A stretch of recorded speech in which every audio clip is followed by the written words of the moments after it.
மச்சான் இந்த ட்ரெயின் எங்கடா போகுது? கன்னியாகுமரி சென்னை போகுதுடா. மச்சான் எனக்கு ரொம்ப ஒரு டவுட், அந்த ட்ரெயின் எப்பறம் போயிட்டு வளைஞ்சிட்டு வருது? மச்சான் ரோட்ல சிக்னல் காமிக்கல, அதில் போய் யூட்டன் போட்டு வந்துடும்டா. என்னது இவ்வளோ பெரிய ட்ரெயின் போயிட்டு உனக்கு வளைஞ்சிட்டு வருது? தெரிலன்னு சொல்றா. எனக்கு தெரில பண்ணி சொல்லு. அதோ அங்க ஒருத்தர் கொடி காமிச்சிட்டு வரல, அவர் கொடி ஆட்டிக்கிட்டே வரலாமான்னு சொல்றாரு. அது எப்படி சென்னை வரைக்கும் வரலாமான்னு சொல்லுவாரா? மச்சான் நீ பேசினா நான் பின்னாடி இருந்து கேட்டு தான் இருக்கிறேன் மச்சான்.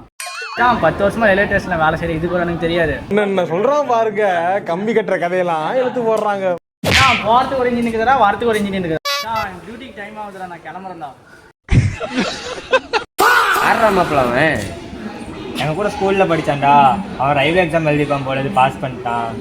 என்னமாப்பிள்ள செய்யறான் அவன்? அது தெரியல மாப்பிள்ள, கேட்கலான்னு நினைச்சேன், மறந்துட்டேன். தனிகன்